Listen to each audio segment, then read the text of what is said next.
A motion to act on the clerk general So business? moved. And yes. Yes. And I guess there are no requisitions today? There are requisitions. Oh, there are? Okay, I haven't seen them in our package.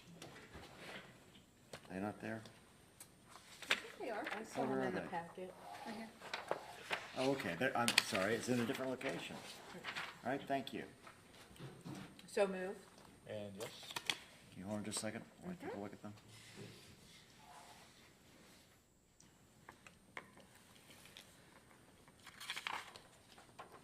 Okay, yes.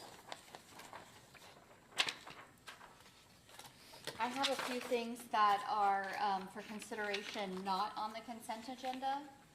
The first is a resolution to approve the collection of 1.21 mils relative to the senior services levy for tax year 2022 payable in 2023.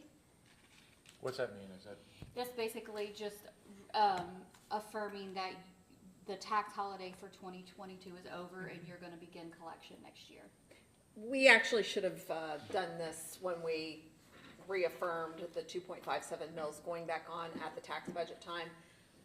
It was just an oversight that we did not actually adopt the resolution then. and so moved. Second. Yes, should we call the roll on that? Mr. Grossman? Yes. Mrs. Jones? Yes. Mr. Young? Yes. Yep. And I have a resolution to authorize the clerk to advertise a private sale by sealed bid of the property owned by the board at 8937 Bunnell Hill Road in Clear Creek Township, subject to a minimum of $55,000 and other requirements. This We is what did- Neil talked This about. is a rebid of the property. We got no bids the last time, so this is the second round. So moved. And yes. Yes. And then I have a few add-ons. The first is to authorize the county administrator to sign the Optum RX Transparency Reporting Addendum. So moved. And yes. Yes. A resolution to authorize renewal of the consulting agreement with Haran Associates So for moved. Yes. 2023. Yes. Resolution to acknowledge and accept the vision quote from IMED for plan year 2023. So moved. Yes. Yes.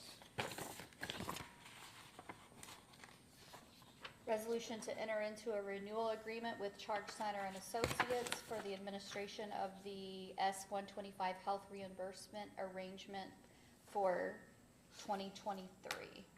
So moved. Yes. Yes.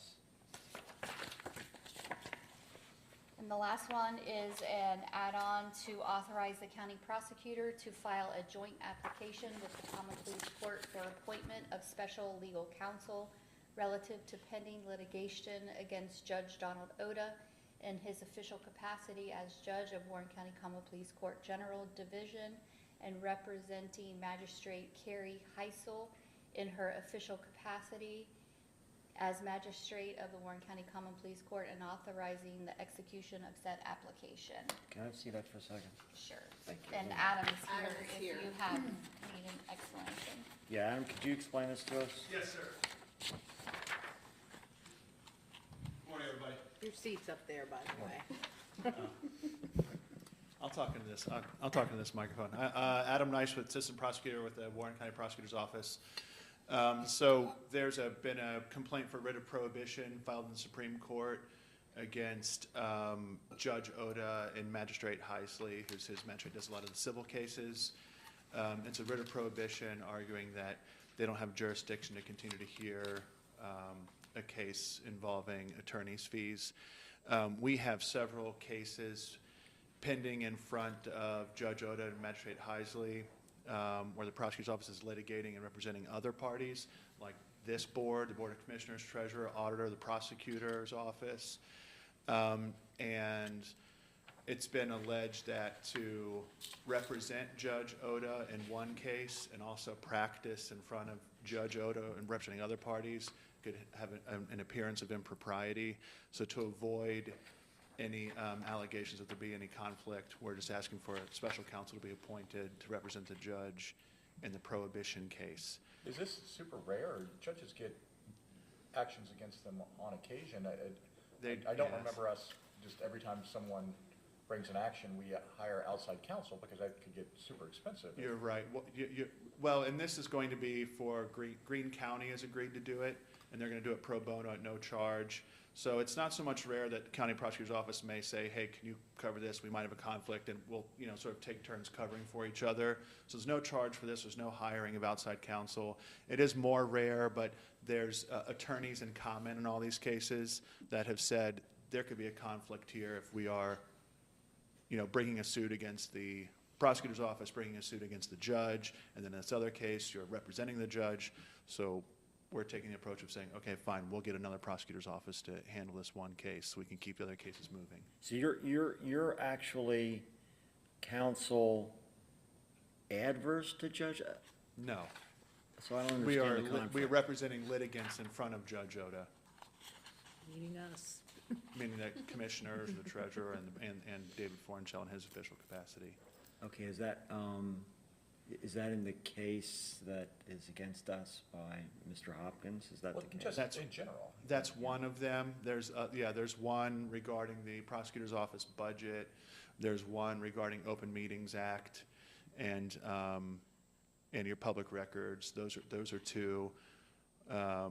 And, we have a new prosecutor in the civil division. He has like rape cases pending in front of Oda, so we couldn't really So in other words, kick it to the him. point you're making is that because you're representing, say, the county commissioners, in a case in front of Judge Oda, you feel that there's a potential appearance of impropriety, not an actual impropriety, but an Right. appearance of impropriety if you at the same time represented the court while at the same time representing other parties in Judge Oda's court. In front of That's the that- point. That's exactly right. Okay, and that actually is a rarer circumstance, I would say. That is a rare circumstance. We thankfully don't have much litigation where, we don't have much litigation, period. But we certainly, you're right, from time to time, actions are filed against judges, but it's probably not as often as you think. We may get one a year, or maybe one every couple of years. There's really not, a lot of times they're by pro se,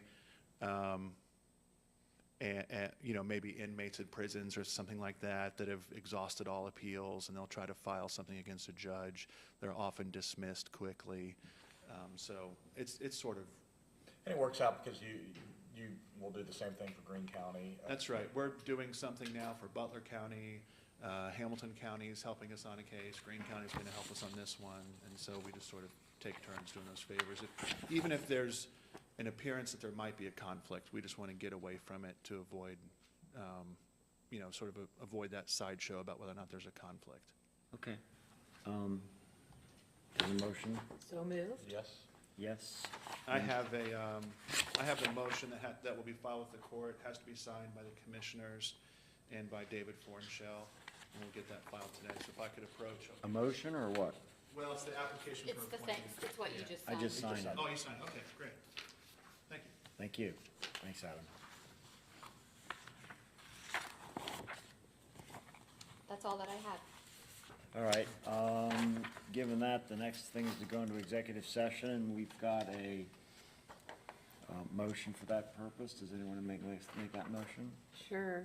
I move that we enter into executive session pursuant to RC 121.22 G5, matters to be kept confidential by state statutes.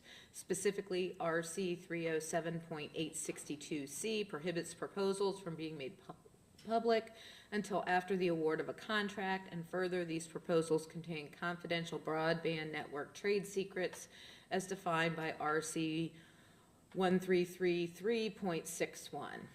I'll second that motion. Okay, call roll. Mr. Grossman? Yes? Mr. Young? Yes? Mrs. Jones? Yes. Okay, are we going to adjourn?